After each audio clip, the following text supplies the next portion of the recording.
Jamie Dimon is out here in the last few hours doing a full in-depth interview with Bloomberg in Paris, France, okay? And I want to go ahead and react to this, give my opinions, perspectives on this interview. Obviously, Jamie Dimon, one of the most important, if not the most important man in finance, and so he's going to speak about a ton of different subjects here. I want to react to this, give my opinion. Thanks so much for joining me. As always, folks, 26,700 plus subscribers on the channel. I appreciate y'all. And also, if you ever want to say hello to me, send me a DM on Instagram, Financial Education Jeremy. I'll have that as a pinned comment if you want to follow me on there and ever say hello and send me a DM. All right, guys, let's get into this. Or banking turmoil. What are you most worried about? Happy to be here. Well, I think the debt ceiling is potentially catastrophic. Yeah. So that's a whole different issue. Hopefully it won't happen. You know, the banking crisis, I still believe, will kind of sort its way through. And it's not anything like 08 or 09. Only a couple of people are offsides with all these various things, which you knew about. So hopefully, you know, it's getting near the tail end of that. But if you're Janet Yellen right now, what would you do differently? I don't know. I think we need to finish the bank crisis. I think we've had uncertain policy on mergers, this First Horizon deal. I think we have to assume there'll be a little bit more.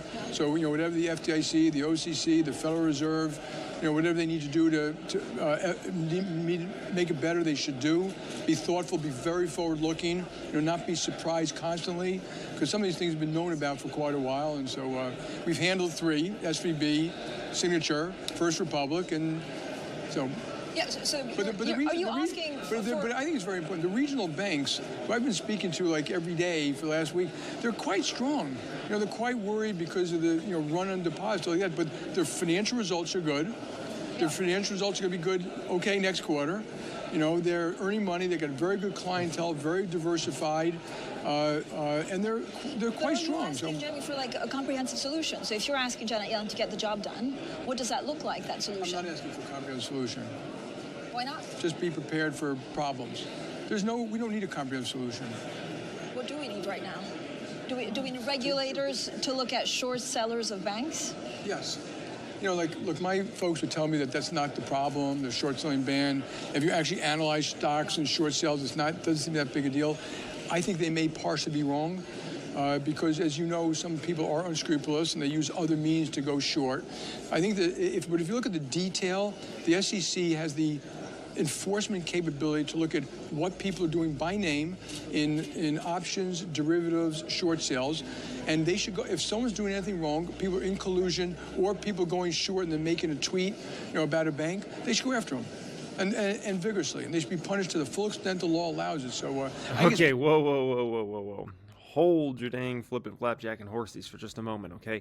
Hold on. So, they suspended short selling in the great financial crisis, if I recall. And all that did, as far as banking stocks went, and all that did was actually cause more fear and panic out there. So although I'm certainly not the biggest fan of short sellers, if you've been watching me for the years, you know that. I got to stick up for them here. I don't think that's a good move. I think that would probably be a move that hurts. It would ultimately show even more fear out there, right? And like I said, they tried that in the GFC in 2008, and things just actually got exponentially worse from there. And no one was able to really capitalize on that. So, that's kind of my thoughts about that. And so, I don't think that would be a smart move. I'm actually surprised. I'm surprised Jamie Dimon took that approach in regards to this. That's interesting. That's what's taking place. We have no evidence of it. Yep. But, my experience in life has been don't assume too much. Do you think that they're looking into it? I hope so. I don't know. When you look at some of the position of JP Morgan, of course, you didn't really buy any long-dated bonds. And at the time, a lot of people said, look, stop hoarding cash. Do you think regulators and investors had pushed some of these banks to take unwarranted risk? Yes, I do. But let's be clear. The people to blame are the bank CEOs and the bank boards and things like that. Having said that, I think there's been a humility on the part of regulators that the Federal Reserve itself never forecast interest rates going up. Not one Fed governor forecasted. And whether you forecast it or not, you should be stress testing people for it. Their stress tests always had low rates. We always knew about uninsured deposits. And there were huge incentives that banks to put securities in held to maturity, lower capital requirements. Huge incentives to own treasuries, lower capital requirements, and they counted for liquidity. And I'm hoping... Jamie Dimon's talking out of both sides of his mouth here, in my opinion. So now he's saying, these regulators should have been harder. They should have been doing more tests on different interest rate environments and all these things. But, if you'd followed Jamie Dimon in past years, he was one that pushed back against all these stress tests and everything they were doing. And he would push back and push back. And now all of a sudden he's the guy to come out here and say, hey, they weren't doing enough. They should have been, testing with higher rates and all these things. Like, what? Did you forget? We remember Jamie Dimon. You pushing back against all the stress tests and all these things. Like, come on, man. All that gets looked at, and they should look at it and say, yeah, okay, we were a little bit part of the problem, as opposed to just pointing fingers. So this is not a regulation problem, it's a supervision problem. Yeah, it's a little bit of both. They become very related. I mean, supervisors look at, are you doing the right thing by regulations? And like even the stress test, I've always thought that, when you have one stress test and you have a company completely focused on that for 3 months, does it lull people to a false sense of security that all these other things aren't going to happen? And all these other things in history always happen. And so, I think it was a little bit of a mistake to have one stress test. God, I'm not asking them to do many at this level of detail, but, our stress test is 200,000 pages long. Do you think that last 100,000 pages added value? And my view is it did not. Do you think things will change because of this? Is this like a catalyst? I think it's going to get worse for banks. I think that What do you mean by worse? It's just more regulations and more rules and more requirements. I hope they do it very thoughtfully because, we love the community banks, the regional banks. We're the biggest banks to those folks. But, if you overdo certain rules, requirements, regulations, some of these community banks tell me they have, more compliance people than loan officers. And so at one point you make it harder for them to do business. There are already hundreds of rules in place. And in a lot of ways, it's the mix of the rules. If you're going to change liquidity, maybe not capital. If you're going to change capital, maybe not liquidity. If you're going to add TLAC, then maybe you should do something with deposit insurance. They should sit down and have a very thoughtful conversation about what those things are and what we want the outcome to be. If you look at the present outcome, a lot of things are leaving banks. And they should. And if that's what they want, so be it. But that should be done with the forethought. That should not be done because you're just putting rules and regulations in place and you don't know the consequences. The mortgage business, for example, is, not largely, 80% out of banks today. And just be careful about what you wish for. So you bought First Republic. You've had, I imagine, now a good look at what's inside it. What did you find out? We had a good look before we bought it. Okay, that's reassuring, but anything that you found out We had 800 people working around the clock for a long time to look at something like that. 800 people? Could you imagine that? 800 people looking at it? Holy smokes. And in reality, look, they did some things really well. Like if you talk to their customers, I'm getting calls and emails and great culture, great customers and things like that. Their credit is kind of pristine. That's good. So, of course, we marked all the market, and we're all in very good shape. We've hedged all the interest rate exposure together. We've got thousands of people now going out, learning about what their best is. We want the best of both. We're not the kind of company that comes in our way or the highway. And so there's no surprise there. It had to make sense for shareholders, but, this notion that it was an unbelievable thing, no, it was a nice thing for shareholders. I have to do that. But we also really did it to assimilate the bank in a way that's very safe for the system, and it didn't cost uninsured depositors, didn't cost the FDIC. It cost the FDIC as little as possible. But I also want to point out, I'd be fine if they want to change the rules a little bit to make it easier for a regional bank to buy a big bank. And the other thing about big banks, which again is, I know, but the thing about big banks, we need healthy big banks. We're the best banking system in the world. And you want You're that. very big. Yeah, but we're not. Banks are becoming smaller and smaller as a part of the global system. So when they look at banks, they say, it's big. But when you look at the banking system to the system, mortgages have left, a lot of private credits left, certain trading functions have left. A lot of things are going to leave. You have Apple, you have the neobanks, you better be a little more thoughtful about when you mean banking per se. And so... But the U.S., the Americans should not... That's an interesting thought he has there. And I don't think it's the worst thing that, some of these big banks are facing competition on many different fronts, because obviously when you have a situation like the big banks, then you get into too big to fail, right? And that's kind of a scary ordeal to go into. So yeah, there's no doubt there's a lot of competition these banks are facing on several different fronts, to be quite frank. Too much finance consolidation in your hands? No, because most of our size accrues to our clients. So if you look at, we do small banks can't do. We do like banking large corporations in 50 countries around the world and move $10 trillion a day. It's hard. So these are big, complex things. We're not big and complex when we want to be. Yeah. We're big and complex because the people we serve are big and complex. We bank countries, the World Bank. We do a lot of things. And yes, we also bank consumers in the United States. But I want the community banks to thrive. I mean, like I said, we want to do everything we can to help them. We didn't want this. If you ask me, why do I feel so comfortable being a JP Morgan shareholder? It's the only bank I own. Did you hear what that man just said? Man, banks the biggest companies in the world. He banks governments, the World Bank. Like, you know what I mean? Like, JP Morgan's one of the last stocks I would stay up awake at nights thinking about. Bottom line is they are, the one that always makes it through everything and just gets stronger over time and gets stronger and gets stronger and gets stronger.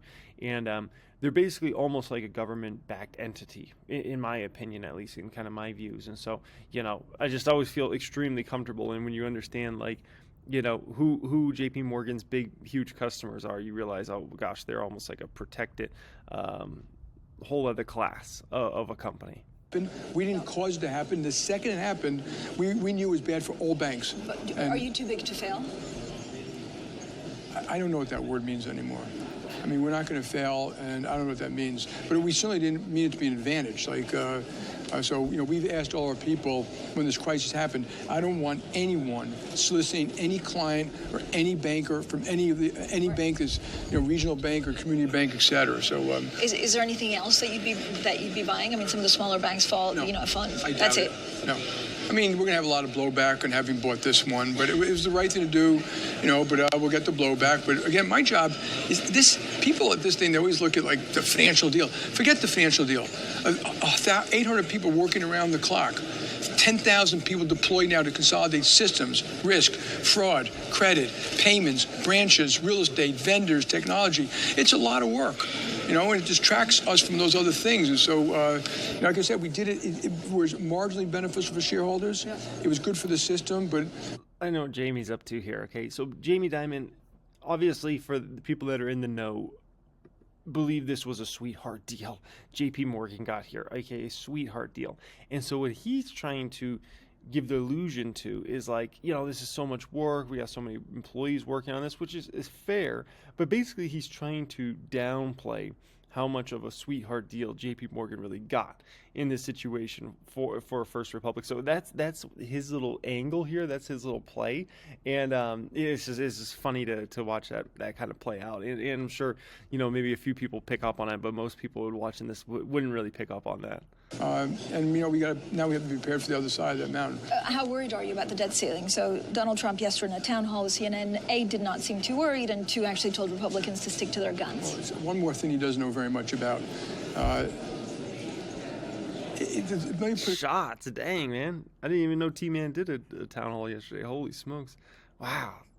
Vicious. Man, he better hope TMan doesn't get back in office, or TMan, he's not going to forget words like that. Believe me, that man remembers all these sorts of things, and he'll try to come back in one way or another and attack Jamie and JP Morgan. That's for sure. If he gets back in office. 2 categories. One is actual default. That is potentially catastrophic, and you can go through a million ways but anyone knows that's potentially catastrophic. And I don't think it's going to happen because it gets catastrophic. And the closer you get to it, you will have panic. And so the closer you get, you have markets get volatile. Maybe the stock market go down. The treasury markets will have their own problems. It's amazing you already have certain T-bills trading at 3% and right next to them 5%. This is not good.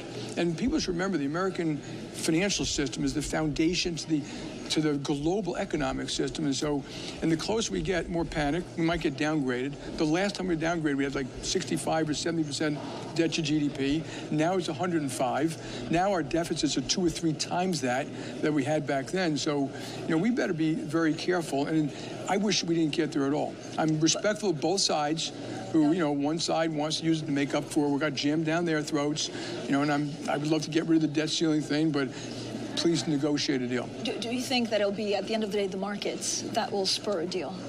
That we have to get to the point where there's panic? It's a really bad idea.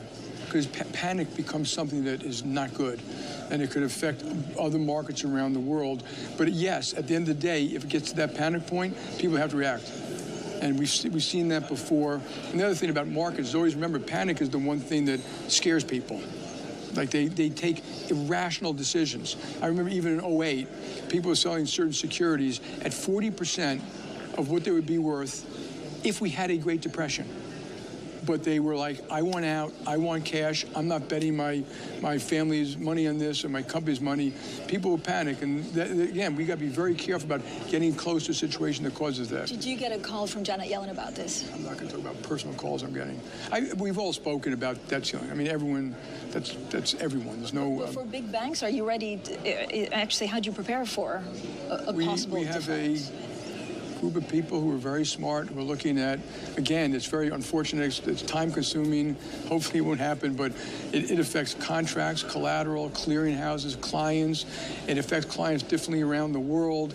You have to then anticipate what people are going to do, which is very different than the legality of it. And, you know, and the closer we get, the more those, kind of that war room will start. Now it's taking place once a week, but my guess is sometime in, call it May 21st, it'll be every day.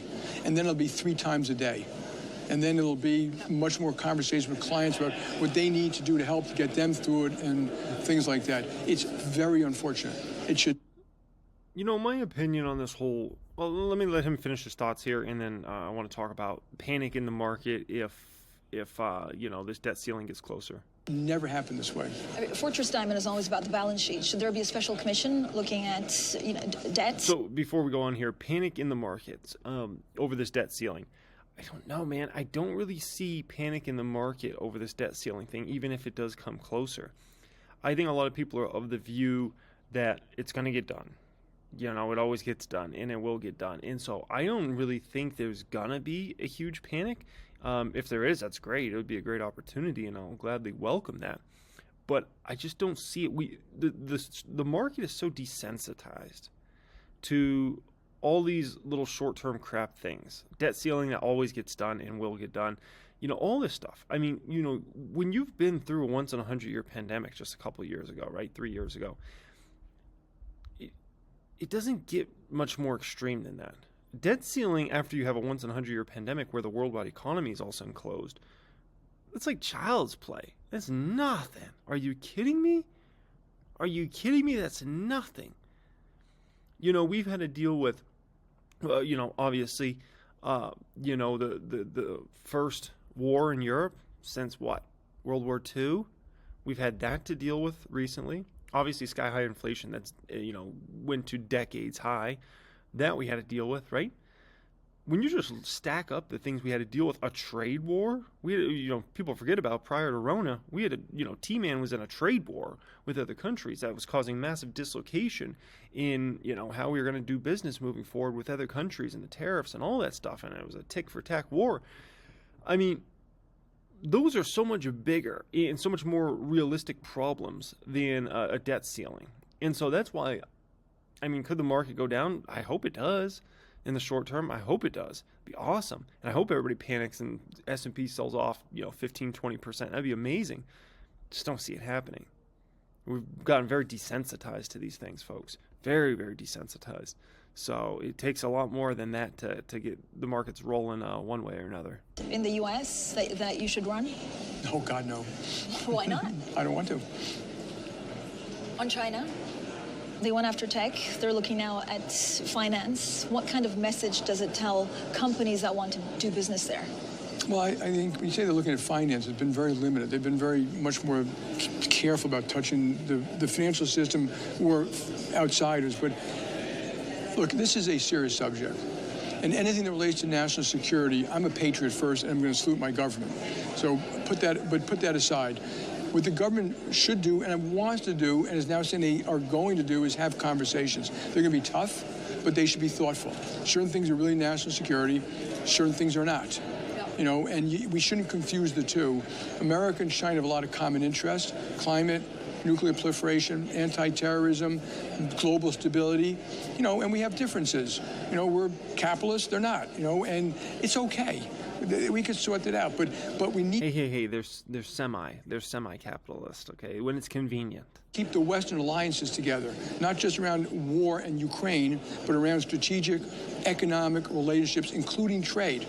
We can't take trade off the table every time we talk to, Europe or Asia and stuff like that. So I would go back into TPP. I would surround the world. I'd want to keep the world safe for democracy, and I'd want to have open markets, particularly with Europe. And when I was here last time was when we passed the IRA Act. A lot of great things in that act. But there are things I don't like too much social engineering inside of it, but also it pissed off all of our allies. But Jimmy, on the China side, so if they start doing more noise on finance, does that hurt Chinese growth? Probably. I think you've already seen, it's not trade, but you've seen investment going both ways coming down. And that's okay in the short run, but in the long run, we should say and the government's got to decide. This is not going to be business companies decide, nor should they. So when Congress criticizes business sometimes, there may be truth to that. They have to decide what is okay, what's not okay, what do they want, what's security, and that's around trade, that's around investment, and that's around sharing IP. Okay, I give you £1 million, or maybe you take it, your own £1 million. Where do you invest right now? Morgan. I wouldn't buy sovereign debt anywhere. Why? I think there's too much. The amount of fiscal stimulus took place and still surging through the system, the amount of QE, these were extraordinary numbers. And not just in the U.S., but in Europe and in other parts of the world. And when I say extraordinary, I mean extraordinary. And therefore, I think there's a chance you have more inflation than people think. So while the Fed controls short rates, they don't completely control longer rates. And then you could see longer rates ticking up because of higher inflation. And even if there's a mild recession, they continue to tick up. A lot of us experienced that in the 70s and 80s, and I would be a little worried about that. So rates are kind of low, spreads are still kind of low. Okay, so you're not putting them in sovereign. Where are you putting that $1 million? Central banks.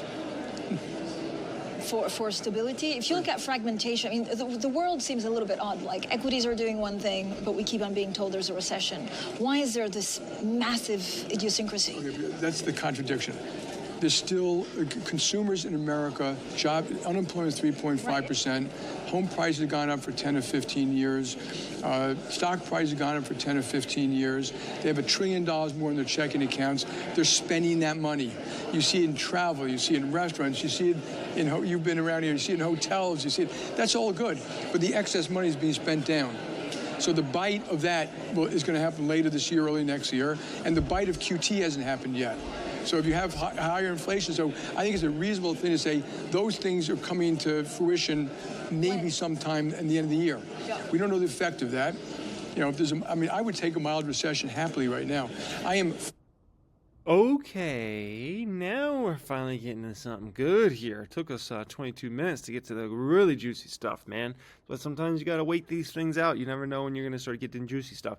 Jamie Dimon is incredibly bearish. Let's call it what it is. That man just said he would happily take a mild recession, which means if he's saying he happily take a mild recession, that means he's expecting a pretty severe recession. Okay, let's call it what it is. That is quite clear. Without saying that, that man just said that. Okay. He also did not say he would buy stocks or real estate. He said he would put his money in central banks, if I recall. Wasn't that what he just said? So that just goes to show you his thought process on his bearishness.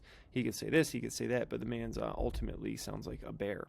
Now, this is not the first time he's been a bear. He's actually been a bear for, probably about a year now at this point in time since he did the whole hurricane talk, right? And so it just seems like the man is continuing on his kind of bearish views here. Now, what that means doesn't mean too much, to be honest. Obviously, we got to pay attention to it. But I think his sentiment is also much of the sentiment of Wall Street, which, in my opinion, is definitely erred to the side of bearishness. And you could also see this in sentiment surveys around the stock market. Okay, and so that's the bottom line. Man's very bearish, very, very bearish. So, which means, might be an attractive time to maybe get a little hedges out there. If you're not hedged in your portfolio, maybe, maybe look into a few hedges. Few hedging strategies. I did a whole 45+ minute video in the private group recently all about hedging strategies. If you want to apply to join in there, check out the description area. That'll be an apply to join in there. Covered, 4 huge hedging strategies. So maybe something to look at. I'm not scared of a crash scenario. I'm hedged. I'll make really, really good money in a very quick amount of time if that scenario did play out later this year. Are more concerned about geopolitics, Ukraine, trade, Russia, our relations with China, and et cetera. And I always have to remind all of our public, America has a 75,000 per person GDP. China's at 15. We have all the food, water, and energy we want. They import 10 million barrels of oil a day. I mean, they're not a 10-foot giant and us a 4-foot pygmy.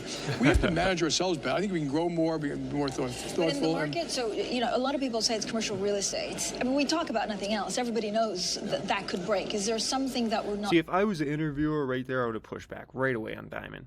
Like, whoa, so you're basically saying you would gladly take a milder recession, which means you're expecting a severe recession. Do you not, Jamie Dimon? Put him on the spot. Well, I'm not saying that. It's just... Oh, really? Well, what are you saying exactly? Like, you got to push back on these guys, man. When they say something like that. Like, wait, you'd gladly take a mild recession? Gladly? Happily? Why? Oh, you wouldn't even buy stocks or a home with that money, Jamie Dimon? Well, is that what you expect your clients to do? Just keep their money in the bank and not take out any loans or buy anything or buy any assets? Like, what's going on here? Like, you can't just move on from that. This is where I think a lot of these interviewers, it's no disrespect to them, but I think they just have like a list of questions and they don't know how to act in kind of real time. And they're just trying to make sure they get through their questions rather than a great interviewer, a great journalist right there, push back against that. Wait, happy to have a mild recession? What? Says the arguably the most important man in finance. You can't just let that slide. You got to push back against that, man. Seeing that could break. I think it's amazing when you talk about markets that sometimes it's, and the press sometimes, like a bunch of birds flocking to one thing with endless comments about it. Yes, that's an issue. So, if you look at office real estate, in B and C real estate, we'll probably have a problem. Chicago, New York, Portland, Seattle, but probably not Nashville, Tampa, Orlando, Miami, et cetera. So you got to be a little more thoughtful about it. And I think if I remember, banks have $600 billion of office commercial real estate. They had a cushion, so even if it dropped in value, they still have equity in it. Maybe some of that will go bad, particularly if there's a recession. They're going to be okay. It may take a few banks down. That's normal stuff. That isn't abnormal. What is abnormal is the war, trade, the future of democracy. That is abnormal. I'm much more concerned about that than... How do the markets trade that? Right. If there's a big geopolitics, there's how do the markets talk then? Do that. Okay. Look, if I was we're cautious. I remind people, businesses aren't there to trade us sometimes. They're there to serve our clients, okay? And so we're going to serve our clients no matter what happens. Yeah. James, very quickly, final question. How are you feeling about the Epstein deposition this month? I am so sad that we had any relations with that man whatsoever. We had top lawyers evaluating this from the SEC enforcement, the DOJ, and obviously had we known then we know today, we would have done things differently, but it's very unfortunate, and I have deep respect for these women. That doesn't mean we're liable for the action of an individual, but I do have deep respect for them. My heart goes out to them, and... Yeah, so, at the end of the day, that was interesting. Very interesting, especially toward the end there, that last few minutes. Very, very interesting, folks. I appreciate everybody joining me as always. Thanks for being subscribed. If you ever want to say hello to me, say hello on IG. That will be the pinned comment down there. If you want to send me a DM, much love as always, and have a great day.